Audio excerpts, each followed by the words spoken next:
ፕሬዝዳንት ታዬ አስቀስላሴ፣ ክቡር የቀድሞ የኢፌዴሪ ፕሬዝዳንት ዶክተር ሙላቱ ተሾመ፣ ክቡር አፈጉባኤ ታገሰ ጫፎ፣ ክቡር አፈጉባኤ አገኘው ተሻገር፣ የጠቅላይ ፍርድ ቤት ፕሬዝዳንት ክቡር ቴዎድሮስ ምህረት፣ ክቡር ምክትል ጠቅላይ ሚኒስትር ተመስገን ጥሩነህ፣ ክቡር አቶ አደን ፋራህ የፓርቲያችን ምክትል ፕሬዝዳንት፣ ክቡር ፊልድ ማርሻል ብርሃኑ ጁላ እና የጦር መኮንኖች፣ የተከበራችሁ የሁሉም ክልል ርዕሳነ መስተዳድሮች፣ ሚኒስትሮች፣ የሃይማኖት አባቶች፣ በዚህ ስፍራ የተገኛችሁ ተጋባዦች በሙሉ ከሁሉ አስቀድሜ 2017 በብዙ ድል፣ በብዙ መከናወን፣ በብዙ ስኬት ላሸጋገረን በጠራ ሐሳቤ ላይ መጪውን ጊዜ በተስፋ እንድንጓዝ ለረዳን ፈጣሪያችን ምስጋና እንዳቀርብ ይፈቀድልኝ። በብዙ የተረዳን፣ በብዙ የታገዝን፣ ብዙ መከናወን ያየን ሰዎች ከስኬት በኋላ በምስጋና የሚገባውን ለፈጣሪ መስጠት እጅግ አስፈላጊ ልምምድ ስለሆነ እንደኔ ያለ እድለኛ ሰው ደጋግሞ ፈጣሪውን ሲያመሰግን እናንተም ብትተባበሩት አይከፋም።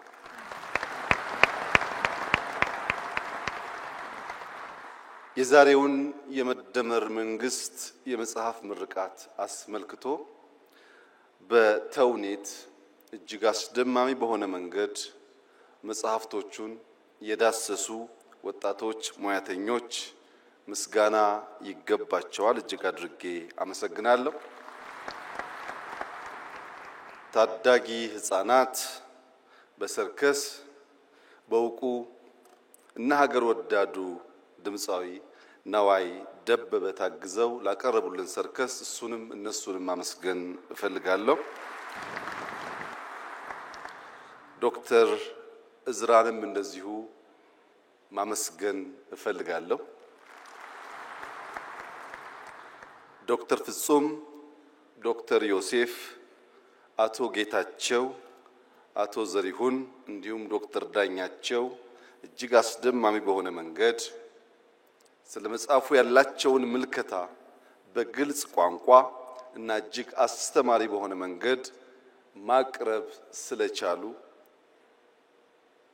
በግሌ እጅግ የተደመምኩ መሆኔን እየገለጽኩ እነሱንም ማመስገን እፈልጋለሁ።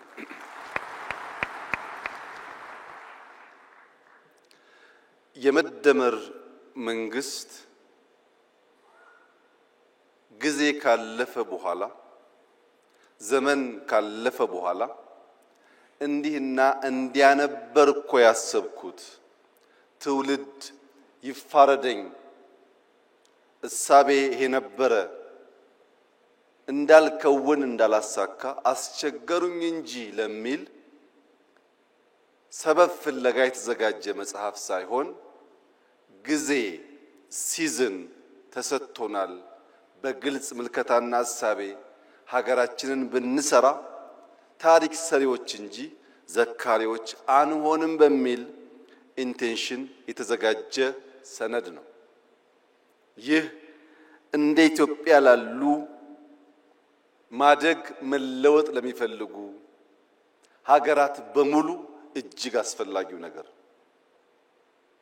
ነገር ግን ረዘም ላለ ጊዜ ስለቆየን በበርካቶች ሐሳቡም በዝርዝር በመነገሩ ምክንያት ይህንን መጽሐፍ በአራት መዎች ሰብሰብ አድርጌ አጠር ባለ መንገድ የተፈለገውን ነገር ለመግለጽ እንድችል የናንተ ፍቃድ እና ይሁንታ ከሆነ የመደመር መንግስት ማጠንጠኛው 4 መ ነው። የመጀመሪያው መነሻ ነው። ምንድነው መነሻው ያላችሁ እንደሆነ አቶ ዘሪው እንዳሉት ቁጭት ነው። ኢትዮጵያ ለምን ድሃ ሆነች? ኢትዮጵያ ለምን ተረጂ ሆነች? ኢትዮጵያ ከማን ስለምታንስ ነው ከማን የምትረዳው የሚሉ የቁጭት ጥያቄዎችና ምክንያት ፍለጋ ነው። አሳማኝ ምክንያት ከተገኘለት ሊያጽናና ሊያስተኛ ይችላል። በቂ ምክንያት ካልተገኘ ግን ቁጭት ያንገበግባል፣ እንቅልፍ ይነሳል። ለምን ኢትዮጵያ ለምን ደህየች ሲባል በዓለም ላይ ብቸኛው ድሃ ሀገር ኢትዮጵያ ስለሆነች አይደለም።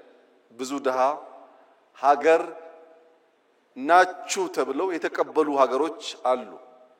የኢትዮጵያ የሚያንገበግበው ምድረ ቀደምት መሆኗን እኛ ብቻ ሳንሆን ዓለም የሚያምን የሚጨበት ታሪክ ያላት ሀገር መሆኗ፣ ምድረ ቀደምት መሆኗ፣ ረቂቅ መሆኗ፣ ግዙፍ መሆኗ፣ በርካታ ህዝብ ያላት ወጣት ህዝቦች ያላት ሀገር መሆኗ፣ ጀግኖች ደፋሮች ለህይወታቸው የማይሳሱ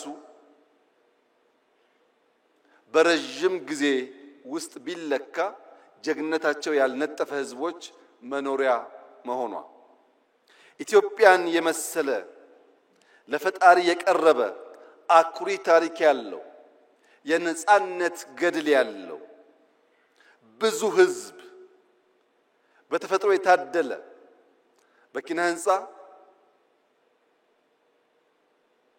በባህል በታሪክ ምንም የሚያሳፍር ነገር የሌለው ህዝብ እንዴት ድሃ ሆነ? እንዴትስ ለማኝ ሆነ ብሎ መጠየቅ ያስፈልጋል። ኢትዮጵያውያን እርሻን እንደጀመሩ ይነገራል።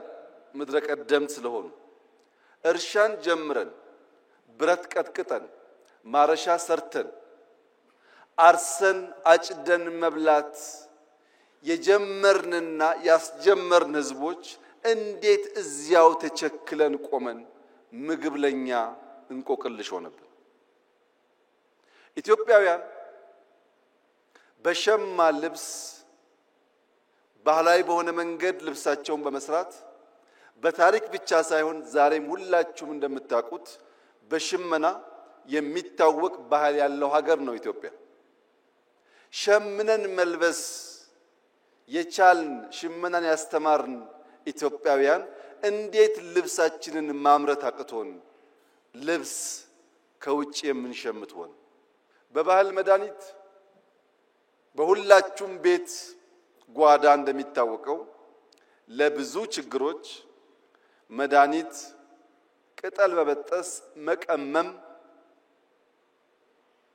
መፈወስ የሚችል ታሪክና ባህል ያላት ኢትዮጵያ እንዴት መድኃኒት ማምረት ተሳናት? ምንም እንጥፍጣፊ እርሾ ባይኖር ብንደህይ ባልገረመ ነበር። ግን ልምዱ ታሪኩ አስቻይ ሁኔታ እያለ እንዴት ድሃውን? በዓለም ላይ ከፍተኛ የወርቅ ሪዘርቭ ያከማቹ ሀገራት ወርቅ በማምረት አይታወቁም። እነሱ ከኛ ጥቂቱን ወርቅ ገዝተው ሼልፍ ላይ በማስቀመጥ ሀብታም ተባሉ። እኛ የበዛውን ወርቅ በከርሰ ምድር በማስቀመጥ ድሃ ተባል። እኛ ጋር ያለው ወርቅ እነሱ ጋር ካለው ወርቅ ይበልጣል። ያስቀመጥንበት ቦታ ብቻ ነው የሚለያየው። ያ ያስቀመጥንበት ቦታ ድሃ የሚያስብል ከሆነ የቦታ ለውጥ ለማምጣት ኢማጂኔሽን ፓወር ያስፈልጋል ማለት ነው። የተሰጠንን ደህንነት መቀበል ብቻ ሳይሆን የቦታ ለውጥ አድርጎ መስተካከል ያስፈልጋል እና አንደኛው ወደ ኋላ የሚያስጉዘው ቁጭት ነው። ሁለተኛው ቅናት ነው። የመንፈስ ቅናት ሌሎች እንዴት ዘመኑ? እነንትና ወርቅ የላቸውም፣ የሚታረስ መሬት የላቸውም፣ ከኛ የላቀ ፖፑሌሽን የላቸውም፣ ከኛ በምን ልቀው እነሱ ዘመኑ፣ እኛስ በምን አንሰን ደህይተን ቀረን የሚል ቅናት። ለዚህ መነሾ የኋልዮሽ የመደመር መንግስት ሲጓዝ ስብራቱ የትገጠመን የትጋነው ያለፉን የትጋነው ስናንቀላፋ እነሱ የቀደሙን እኛ የቀረነው ብሎ የታለፍንበትን ዘመናት ወደ ኋላ ለመፈተሽ ይሞክራል። በዚህ መነሾ ውስጥና የኋልዮሽ ጉዞ የመደመር መንግስት የተገነዘባቸው አንኳር እሳቤዎች አንደኛ የተዛቡ ጥያቄዎች ናቸው። በትክክል አለመጠየቅ ትክክለኛ ምላሽ እንዳናገኝ ስለሚያደርገን። ሁለተኛ ለተዛባው ጥያቄ አፍራሽ የለውጥ ሂደት መከተላችን። ጥያቄያችን ስሁት ነው፣ ለዚያ የምንሰጠው ምላሽ ደግሞ አፍራሽ ነው። የኛ ብቃት የኛ የለውጥ አራማጅነት የሚለካው ትናንትናን በመናድ ትናንትናን በማፍረስ እንጂ የጎደለ ሞልተን የላቀ የተሻለ አሸጋግሮ በመስጠት አልነበረም። የመደመር መንግስት ያልተሄደበትን መንገድ መጓዝ ይመርጣል። ይህን ለማሳየት መነሾውን ለመገንዘብ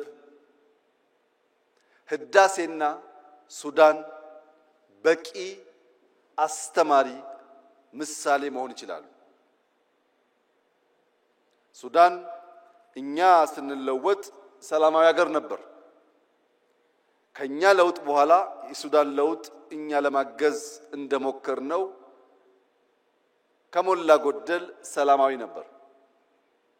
ነገር ግን የተዛባ ጥያቄ ሲነሳና ምላሹ ማፍረስ ሲሆን ዛሬ ሱዳን ቀድሞ በልጆቿ የገነባችውን የካርቱም ኢንተርናሽናል ኤርፖርት እንዳልነበር አድርጋዋለች። 10 ሚሊዮን ገደማ የሚጠጋ ህዝብ የሚኖርበት የካርቱም ከተማ ያን ህዝብ መሸከም የማይችል ከተማ ሆኗል። ለምን? የተከተሉት የመረጡት መንገድ አፍራሽነት። እኛ ደግሞ እጅግ የገዘፈ በገንዘብም በሐሳብም በአሰራርም የሚገስፈውን ህዳሴ ከነስብራቱ ነበር የተቀበልነው። በነገራችን ላይ ሰሞኑን ህዳሴን በሚመለከት ማን ሰራው፣ እንዴት ሰራው፣ የማን ድርሻ ስንት ፐርሰንት ይሆናል የሚል ጉዳይ በእጅጉ አከራካሪ ሆኖ ቆይቷል። ለምን? ስለጨረስ ነው።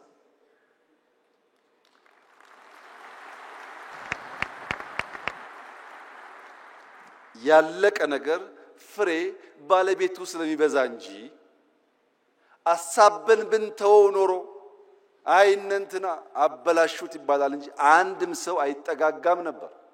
አሁንስ ተሳክቷል። ስኬት ባለቤቷ ብዙ ነው። ብዙዎች ይፈልጓታል፣ ይሻሙባታል። የመደመር መንግስት በእንዲህ ባለው ጊዜ የሚመርጠው መንገድ ተሳክቷል። የስኬት ባለቤት እናንተ ሆኑ ነው። ለስኬት ለመሻማት ጊዜ የለውም የመደመር መንግስት። ማሳካት ስለሆነ ግቡ። ሲያሳካም ብቻዬን ማሳካት እችላለሁ ብሎ መደመር አያምንም። የብቸኝነት ጉድለት ስላለ ኢትዮጵያውያን በሚችሉት ሁሉ ተደምረው ያሳኩት የመላ የኢትዮጵያውያን ገድልና ድል እንጂ የአንድ መንግስት፣ የአንድ ሰው፣ የአንድ ግለሰብ አይደለም። ለዚህ ነው ሐውልቱ ላይ መላ ኢትዮጵያን በሚወክል መልኩ የብዙዎቹን ምስለ ቅርጽ የያዘ ሐውልት መገንባት ያስፈለገበት ምክንያት ህዳሴ የመላ ኢትዮጵያውያን ብቻ ሳይሆን የኢትዮጵያ ወዳጆችም ጭምር የኩራት ምንጭ ስለሆነ ሽሚያው የወለደው ድል ስለሆነ አሳክተን በድል ላይ መሻማት የተሻለ ስለሆነ አሳበን ከመተው የነበረውን ጭቅጭቅ ድምዳሜ እንዲያገኝ እኔ በግሌ ህዳሴን በሚመለከት ከመላው ኢትዮጵያውያን አንፃር የነበረኝ ሚና ኢሚንት እና በጣም ትንሹ ስለሆነ አትጨቃጨቁ፣ ድሉ የእናንተ ነው፣ ህዳሴ ግን የጋራችን ነው ማለት እወዳለሁ። አንደኛው የመጀመሪያው መነሻ ነው። ይሄንን የመደመር መንግስት የኋልዮሽ ተጉዞ ከዳሰሰ በኋላ መዳረሻውን ደግሞ ይተልማል። ደህንነትን መጸየፍ ብቻ ሳይሆን ብልጽግናን ይመኛል። እዚህ ጋር ያለው ዋናው ቁልፍ ጉዳይ መዳረሻችን ላይ ምኞት ነው ወይስ ፍላጎት ነው ያለው? ባዶ ምኞት ከሆነ ትጋት የሌለበት ምኞት ከሆነ በንድፍ ያልታገዘ በተቋም ያልታገዘ ምኞት ከሆነ ምኞት ደግነቱ ቦግልም ነው። ዛሬ እንመኛለን፣ ነገ እንረሳለን። የመደመር መንግስት ከምኞት ይሻገራል፣ ፍላጎት ነው። በግልጽ ራዕይ የነጠረ መቼ ምን ብናሳካ የት ልንደርስ እንደምንችል የሚያመላክት የኢትዮጵያን ሁለንተናዊ ብልጽግና የሚፈልግ ብቻ ሳይሆን እንደሚቻል የሚያምን ነው። ይህ ፍላጎት የመፈጸም ብቃት እንዳለን ሳያረጋግጥ አይነሳም። በዚህ ጽሑፍ ላይ ቀደም ሲል ሪቪው ያደረጉ ወንድሞቼ እንዳነሱት ዕውቀት በሁለት መንገድ ሊገኝ ይችላል። አንደኛው በኢንፎርሜሽን በመስማት በማንበብ በመጠየቅ ዕውቀት ሊገኝ ይችላል። ሁለተኛው የዕውቀት ማግኛ መንገድ ግን የተግባር ልምምድ ነው። የዚህ መጽሐፍ ውጤት ከሰማነው ካነበብነው ብቻ ሳይሆን በተግባር ስንሞክር ካየነው ውጣ ውረድም ጭምር ስለሆነ ብዙዎች የሚማሩበት የሚያሳድጉት የበለጸገች ኢትዮጵያ ለማየት የሚተጉበት እንደሚሆን ጥርጥር የለውም። የመፈጸም ብቃታችንን በብዙ መንገድ አይተናል። የኛ መሻት የምትመስል ሀገር ሳይሆን የምትመሰል ሀገር መፍጠር ነው።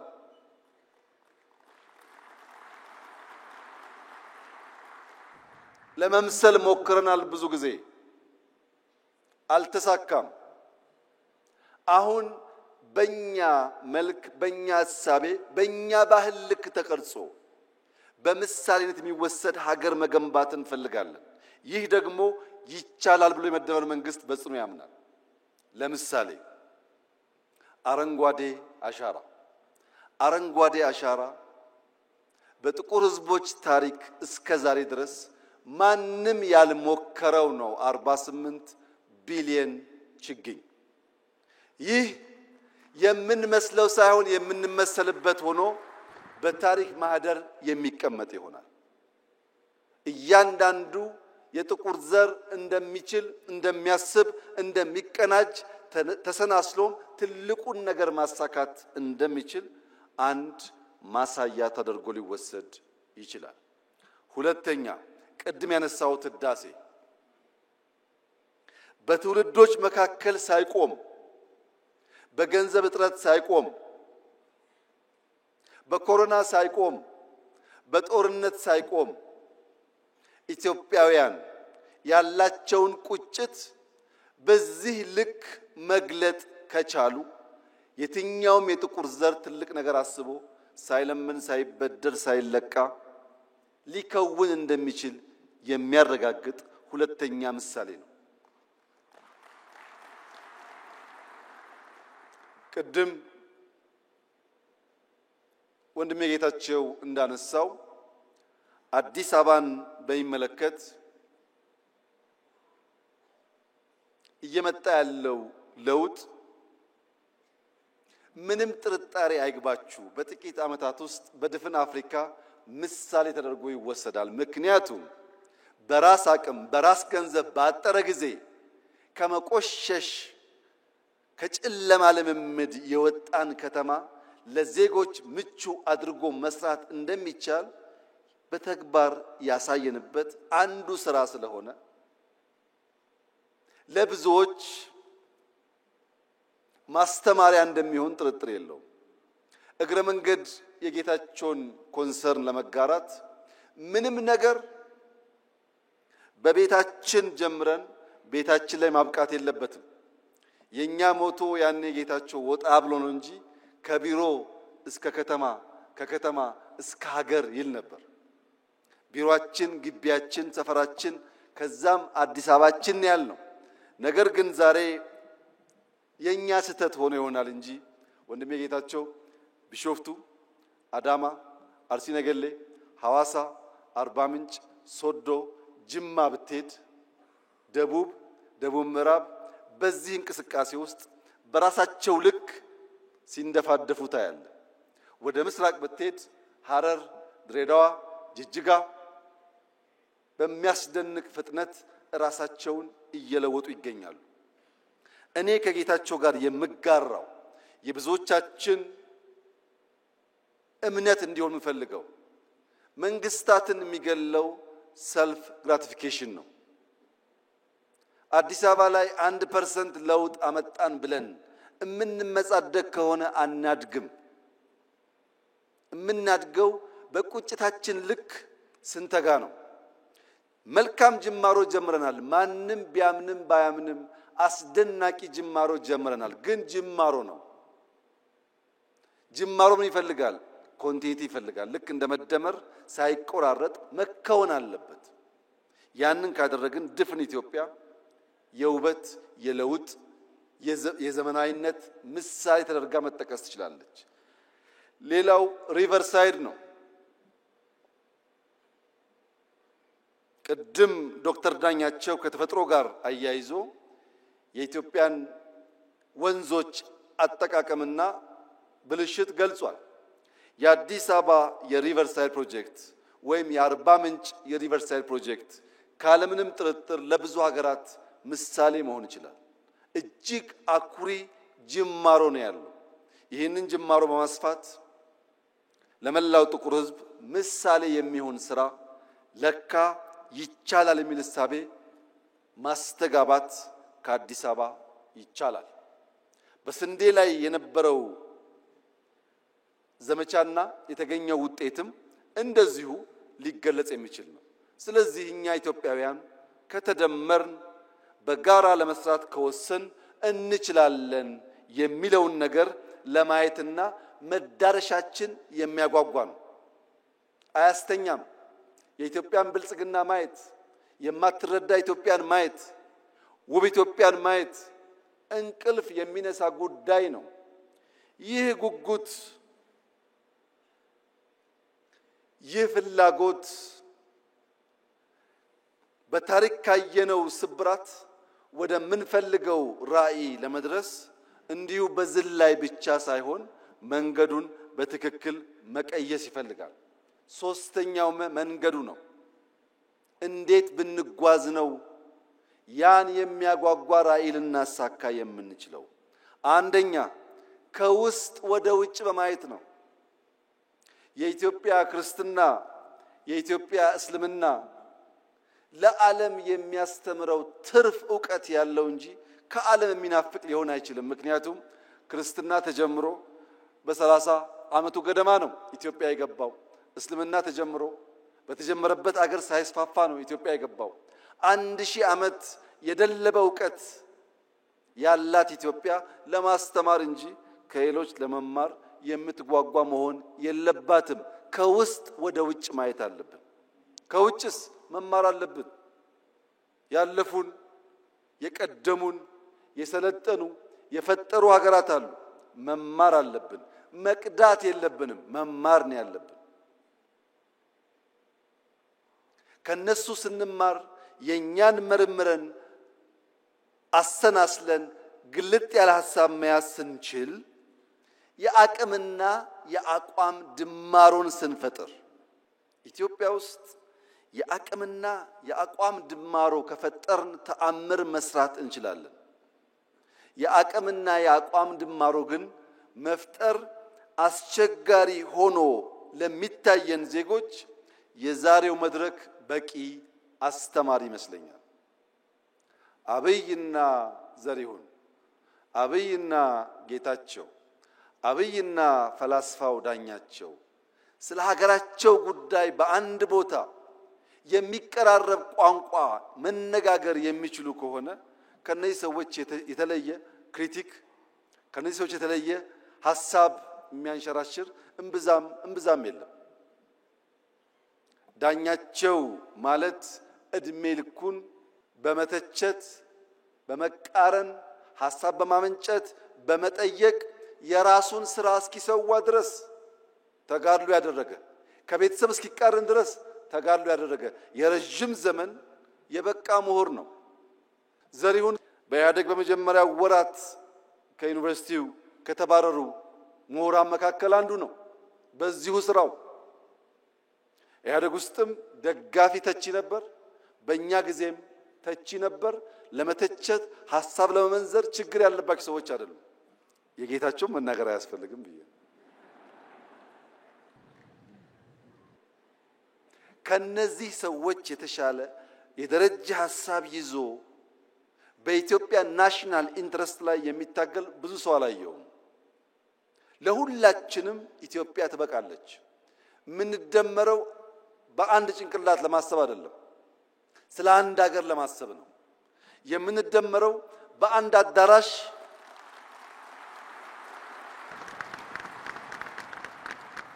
አዳራሽ ተወያይተን በዚያው አዳራሽ ሐሳብ ለመቋጨት ብቻ አይደለም።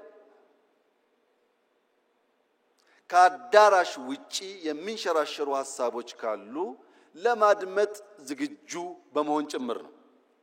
የተከበራችሁ ታዳሚያን፣ በኢትዮጵያ ታሪክ እንደዚህ ዘመን ሁሉም ሰው ተናጋሪና ተንታኝ የሆነበት ዘመን አልነበረም። አንዳንዴ ለቀደሙት መንግስታት ሳስብ እንደ ዛሬ ፌስቡክ፣ እንደ ዛሬ ዩቲዩብ፣ እንደ ዛሬ ዝም ብሎ መናገር ቢቻል ኖሮ ምን ያደርጉ ነበር እያልኩ ፈራለሁ። ምክንያቱም 97 ዓመተ ምህረት እነ ፕሮፌሰር ብርሃኑ ነጋ እና ሌሎች ታዋቂ ኢትዮጵያ ፖለቲከኞች አዲስ አበባን በሚያምሱበት ዘመን አንድ ቲቪ ብቻ ነበረ፣ ኢቲቪ የሚባል። ፋና እንኳን ቲቪ አልነበረው፣ ኢሳት አልነበረም። በአንድ ቲቪ ያን ያክል ከታመስንና ያን ያክል ከሞትን እንደ ዛሬ በመቶዎች የሚቆጠሩ ቲቪዎች ባሉበት ጊዜ ውስጥ ያ ትኩሳት ቢኖር መንግስታት ሾክ አብዘርቨር ኖሯቸው በትዕግስት ለማድመጥና ለማለፍ ካልቻሉ ኢትዮጵያ ውስጥ ምን ሊፈጠር እንደሚችል ሁላችሁም ማሰብ አይሳናችሁ። ሾክ አብዘርቨሩ በርከት ያሉ ሾኮችን የሚሸከምበት ዋናው ምክንያት የሚያጓጓ ራዕይ ስላለ ነው። እልህ፣ ወኔ፣ ቁጣ ጠፍቶ ሳይሆን ያ የሚያጓጓው የብልጽግና ራዕይ ግድ የለም እኛ ስንረገጥ ነገር እንዳያልፈን በትዕግስት አብዞርብ ያደረግን ብንሻገር ይሻላል የሚል ምርጫ ስለወሰድን ፕሮፌሰር ብርሃኑ ነጋ፣ አቶ ጌታቸው ረዳ፣ አቶ መላኩ አለበል እና ሌሎች ባለስልጣናት በጋራ ሆነው የኢትዮጵያን መንግስት የሚመሩ ከሆነ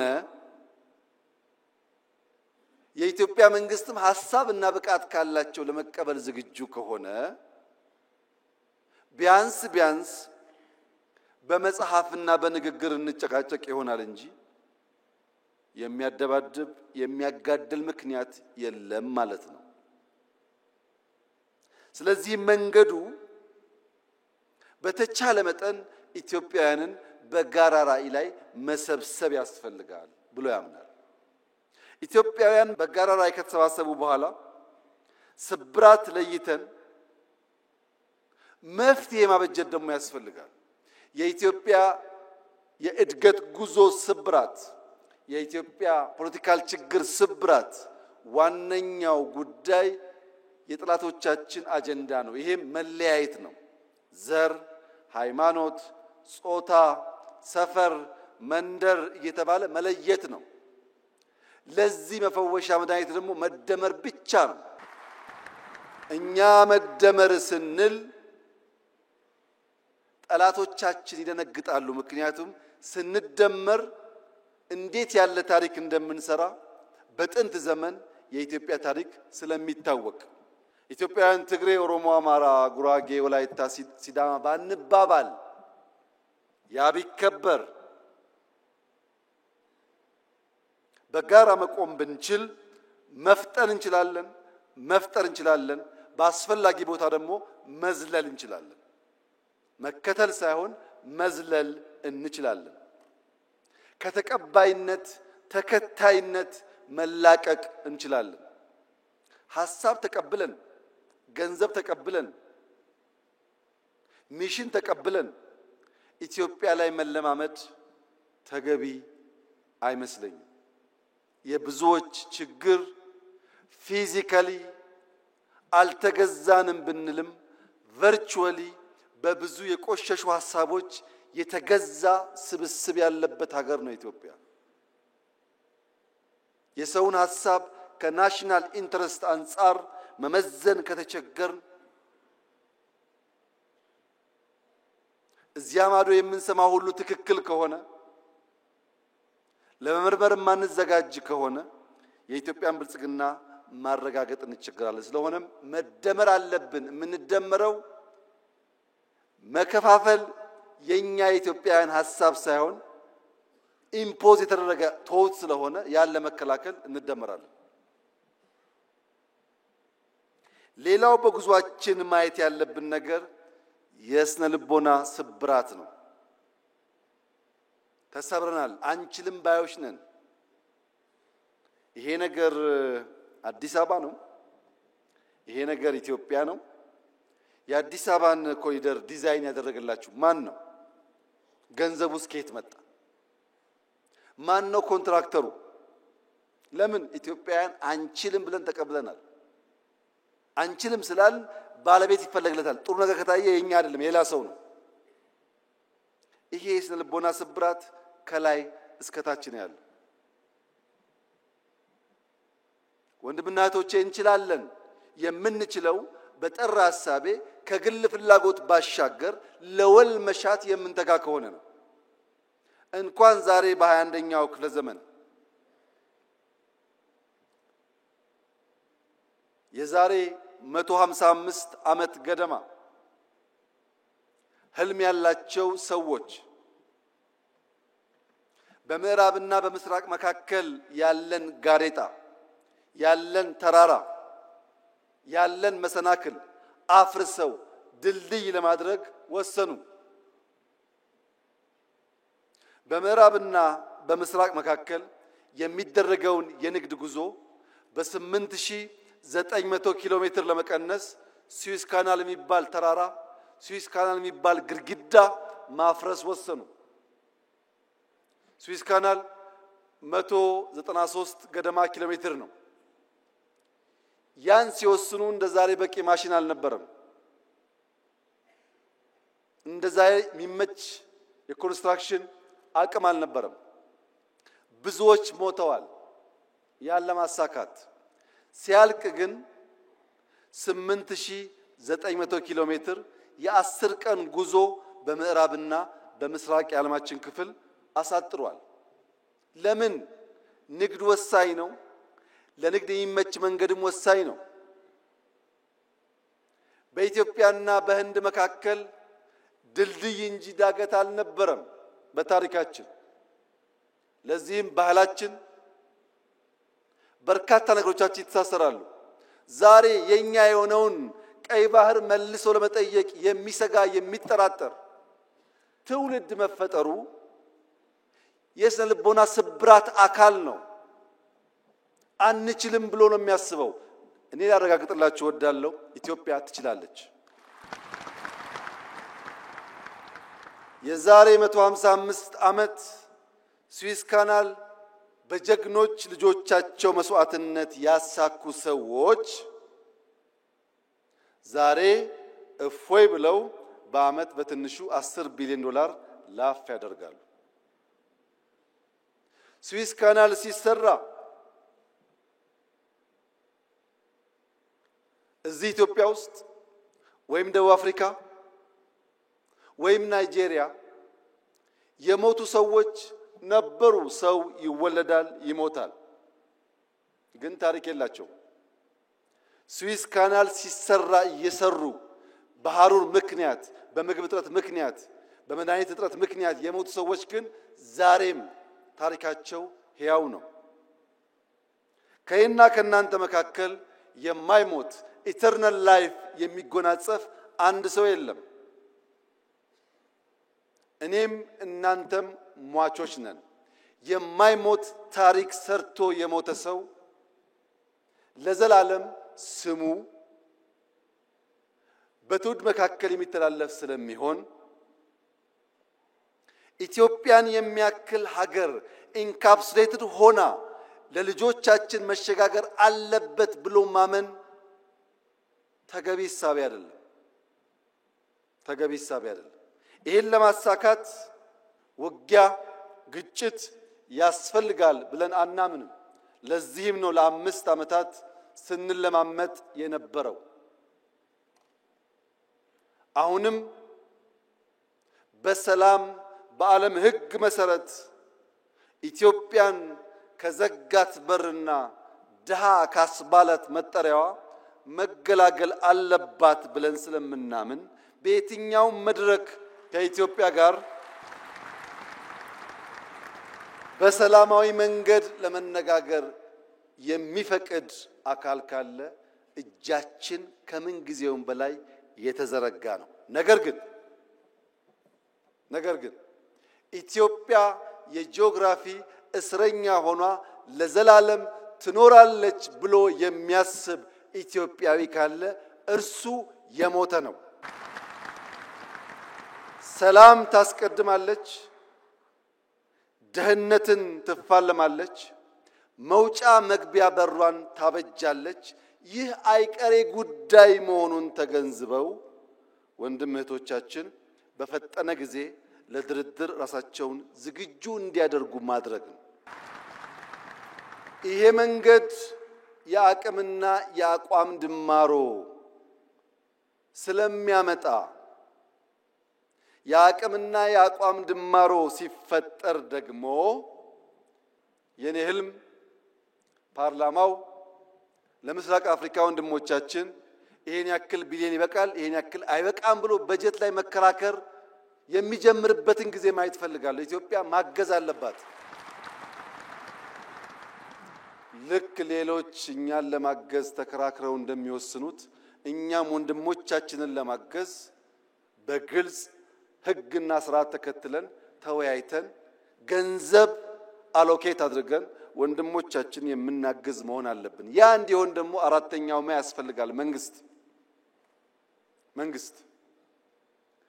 መንግስት ማለት በዓለም ላይ ከተፈጠሩ ነገሮች ሁሉ የሚበልጠው ትልቁ ፈጠራ ማለት ነው።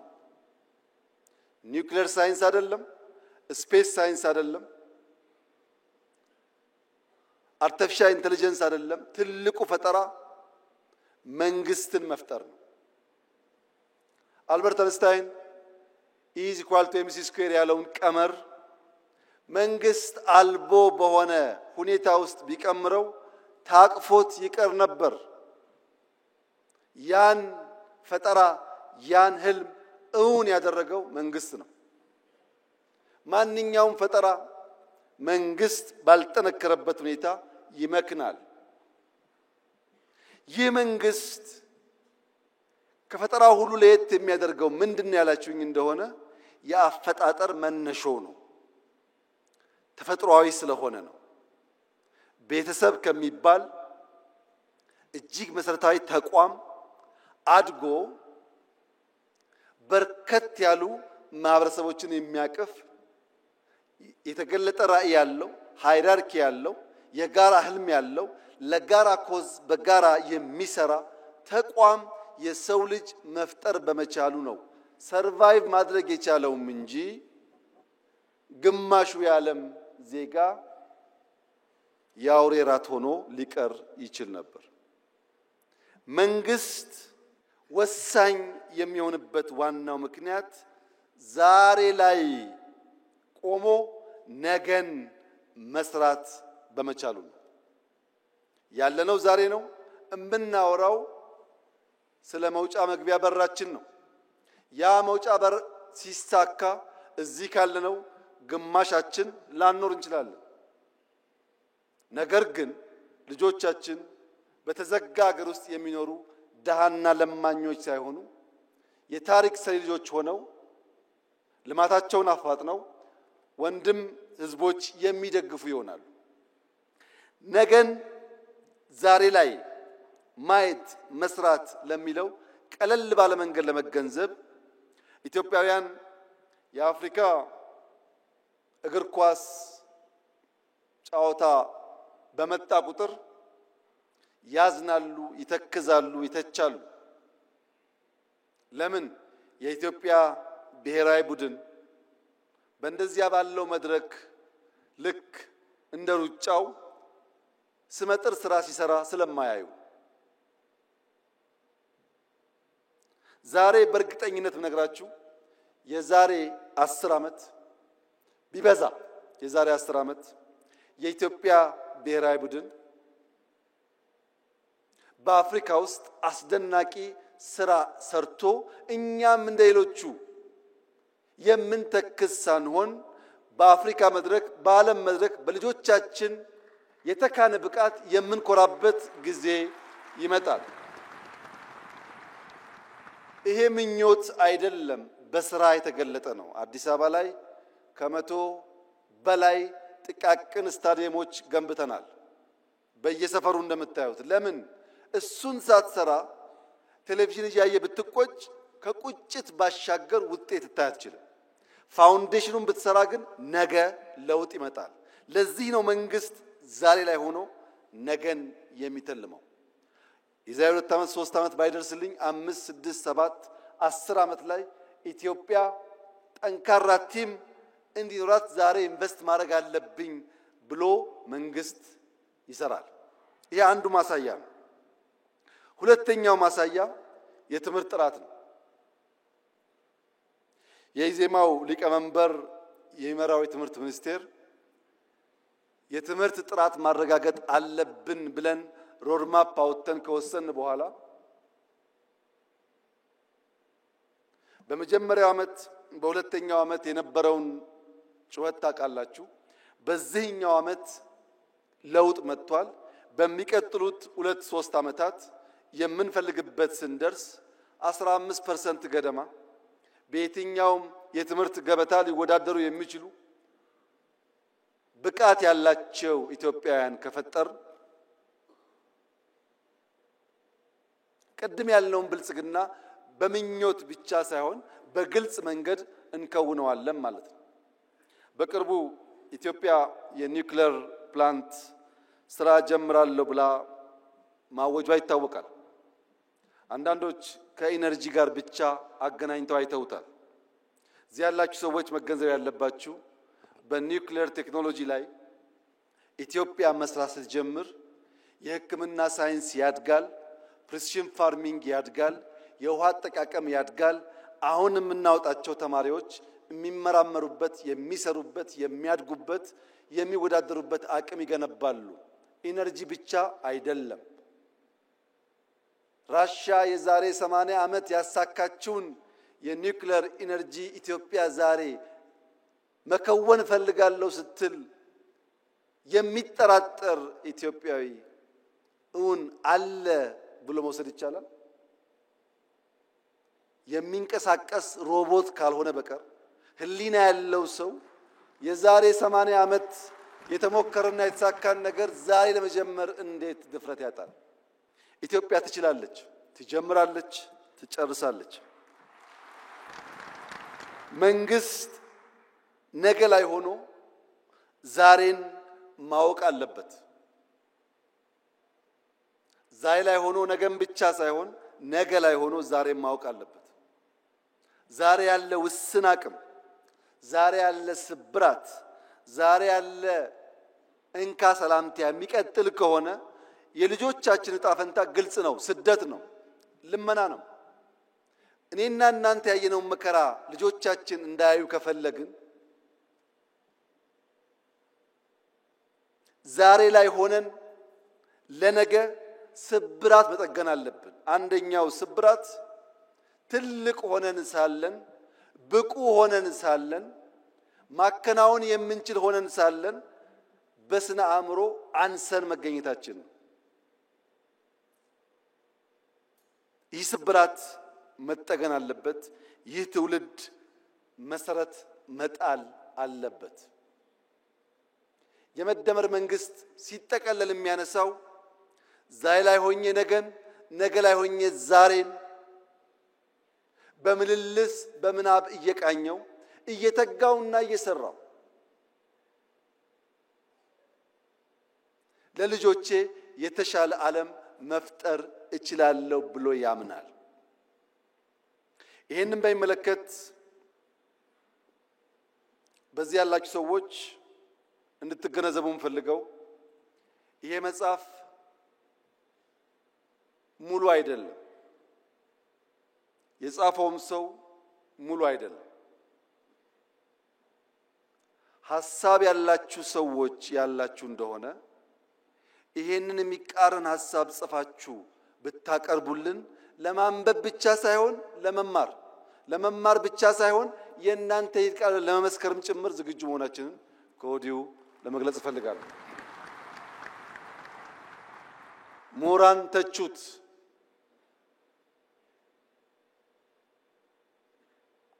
በተቃረነ መንገድ ሐሳብ ማፍለቅ የሚችሉ ሰዎችም አፍልቁ።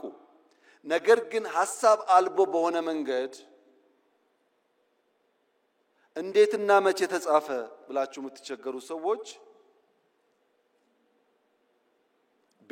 ቢያንስ ያልነውን እንደምንፈጽም፣ የጀመርነውን እንደምንጨርስ፣ የምንናገረው እንደምንጽፍ፣ የምንጽፈው እንደምንኖር ኢትዮጵያውያን ስለሚገነዘቡ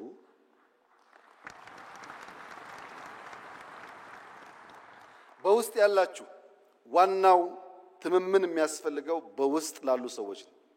በውስጥ ያላችሁ ሰዎች ላለፉት 2 ዓመታት ምን አይነት መንግስት ነው የሚያስፈልገው የሚለውን በስልጠናዎቻችን ላይ ስንወያይበት ስንመክርበት የቆየነው ሐሳብ ስለሆነ ስታነቡት ግልጥ ብሎ የመደመር መንግስት ያ የመከርንበት የሰለጠንበት የተወያየንበት ጉዳይ ለእኔና ለእናንተ ብቻ ሳይሆን ውጭ ላለውም ዓለም የተዘጋጀ መሆኑ በደንብ ይገለጥላችኋል።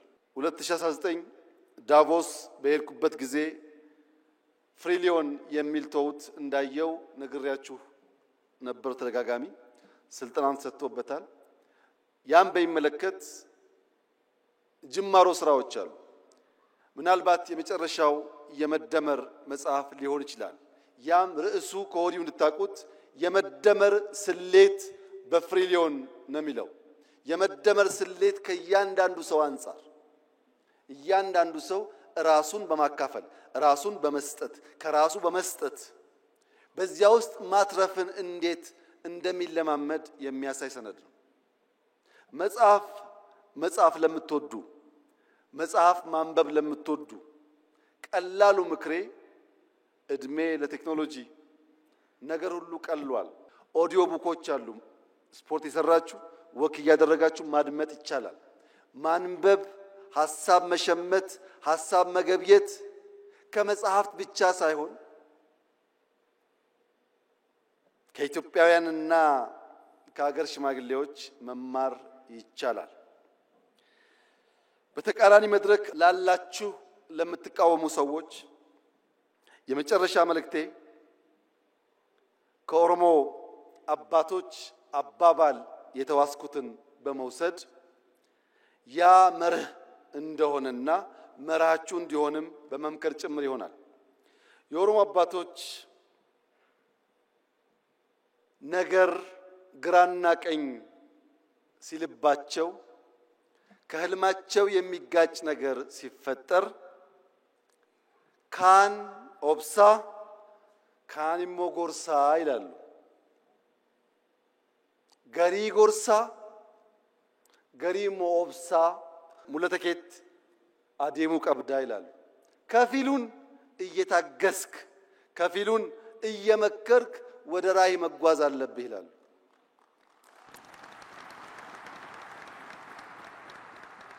ካን ጎርሳ ካን ኦብሳ ለኔም ለእናንተም ይሰራል። ህልም ካላችሁ ወደ ህልማችሁ መዘርጋት የምትፈልጉ ከሆነ ካን ኦብሳ ካን ጎርሳ ጉዞ ግን ወደፊት መሆን አለበት። እጅግ አድርጌ አመሰግናለሁ።